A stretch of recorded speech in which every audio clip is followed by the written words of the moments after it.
Mafaili ya Jeffrey Epstein. Mkisikia mafaili ya Jeffrey Epstein mnadhani ni kitu gani? Files za Jeffrey Epstein ni documents, emails, sijui traveling arrangements, sijui documents zozote ambazo zilikuwa zimekusanywa nyumbani kwa Jeffrey Epstein wakati anakamatwa kwenda kufungwa na kufunguliwa kesi kabla ya kufariki kwake mwaka 2019.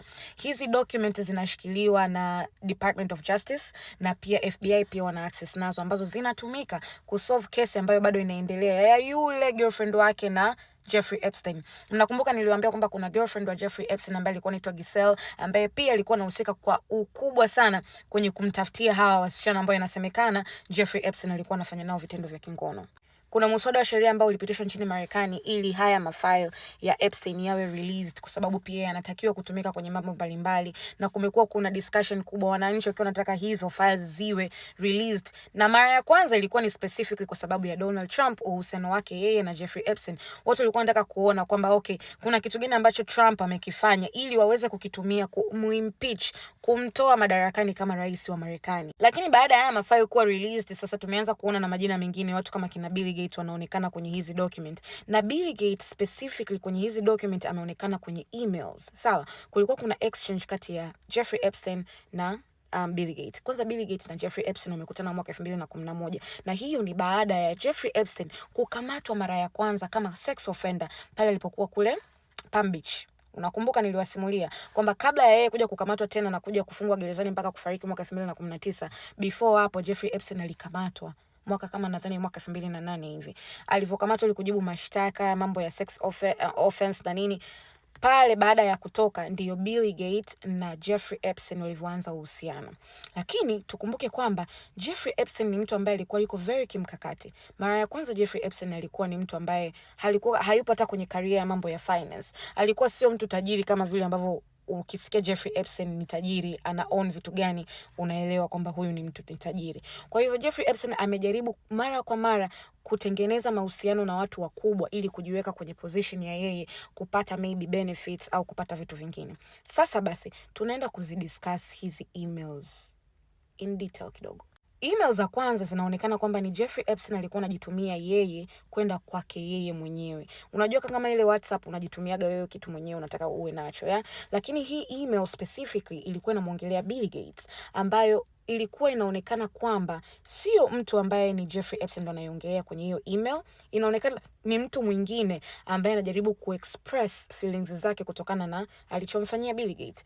Huyo mtu inaonekana kwamba alikuwa anaelezea anataka kuacha kazi kwa Bill Gates kwa sababu Bill Gates inaonekana kwamba alikuwa hamfanyii favor, lakini pia vile vile huyo mtu alikuwa anamsaidia Bill Gates kutafuta dawa ambazo alikuwa anampa Melinda Gates ambayo ndiye ex-wife wa Bill Gates ili asipate magonjwa ya kingono. Asipate magonjwa ya kingono kwa sababu Bill Gates yeye at that time alikuwa ana deal na Russian women ambao nadhani ni escort ambao walikuwa wamempa STD. Kwa hiyo akawa anaogopa kwamba ile STD, ule ugonjwa wa kingono amepata yeye, akirudi nyumbani akilala na mke wake Melinda Gates na yeye anampa. Kwa hiyo akajaribu kuzungumza na mtu ambaye inaonekana ni wa karibu yake kwamba anunue dawa awe anampa Melinda Gates kisirisiri, asijue, ili asijue pia kama aliambukizwa STD na apone juu kwa juu. Kwa hiyo email ilikuwa ina express iko kitu. Ilikuwa ina express pia Bill Gates alikuwa analala na wake za watu as well, na pia ndipo pia alipopatia STDs. In response ya hii email,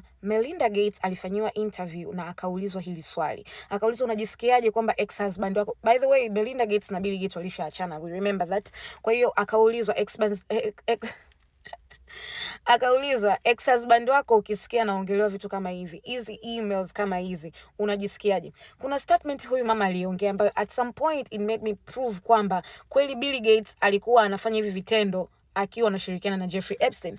Epstein anawapa mchongo, you can do this, anawapa space, anawapa platform, anawatafutia hivi vibinti, anawatafutia hao wanawake in exchange maybe ili Jeffrey Epstein aweze kupata position fulani kwenye society.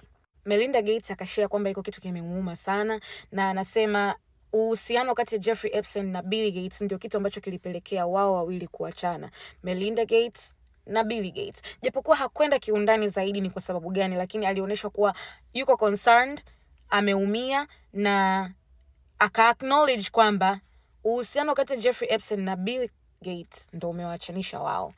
And then baada kama ya siku moja ya siku mbili, Bill Gates naye alifanyiwa interview. Bill Gates akawa anajaribu kukimbia ukweli kwamba yeye hakuwahi. Ni kweli amespend time na Jeffrey Epstein na ni sio kitu ambacho anafurahia, lakini pia vile vile ni sio kwamba ameshawahi kwenda kwenye island, kwenye kile kisiwa cha Jeffrey Epstein ambapo mambo yote yalikuwa yanafanyika. Tukumbuke guys, hizi court document haziprove kwamba huyu Bill Gates alishiriki kwenye hivyo vitendo na hao watoto wadogo wakiwa huko kwenye private island au kwenye nyumba yoyote au kwenye msaada wowote wa Jeffrey Epstein. Hapa tunazitumia hizi kuconnect dots, kutufanya 1+1 = 2. Hakuna kitu ambacho kiko specific kwenye hizi documents ambazo zinaonesha directly yes you did it. Ukiachana na hizo emails, kuna emails zingine ambazo zilikuwa ni between Jeffrey Epstein na wana science. Hawa ni ambao walikuwa wanafanya kazi kwenye scientific taasisi ambazo zinahusikana na mambo ya science na vitu kama hivyo. Na inaonekana multiple times, zaidi ya mara moja, Jeffrey Epstein alifanya transaction ya pesa kuwapa hela kwenye huyo mwana science. Na hapa walikuwa wanajaribu kufanya, kuna mwingine alimapproach akanamwambia kwamba anataka kufanya research ya kuhusiana na mambo ya sexual, you know. Kwa hiyo wakawa wanahisi kwamba Jeffrey Epstein ni mtu sahihi kufund hiyo research. Na inavyoonekana Jeffrey Epstein alikuwa anazitoa hizi hela. Kwa hiyo narudi pale kwenye point yangu kwamba Jeffrey Epstein alikuwa anatoa hizi hela zote, anajaribu kufund hivi vyote kwa sababu alikuwa anajaribu kutafuta a social status kwenye jamii. Tukumbuke alipotokea, tukumbuke anajaribu kutengeneza connection na watu gani ili aweze kupitia vitu gani. Jeffrey Epstein ni sex offender ambaye tayari alikuwa ameshashtakiwa, lakini bado alirudi uraiani na maisha yakaendelea. Kwa sababu gani? Kwa sababu ya hizo connection ambazo alikuwa nazo. Ukiachana na Jeffrey Epstein kuwa na ushirikiano au sijui nini na kina Bill Gates, kina Trump, kuna watu wengine kama kina Naomi Campbell. Hii bado ni kama theory, kama conspiracy, japokuwa kuna mtu mwingine pia aliongelea. Inavyosemekana kwamba Naomi Campbell yule ambaye tunamuona, lakini pia Naomi Campbell huyo alikuwa ni shost sana wa P Diddy. Ni shost mpaka kesho wa P Diddy. Inavyosemekana kwamba Naomi alikuwa anawatafuta wadada, anawapeleka kule, anawauza.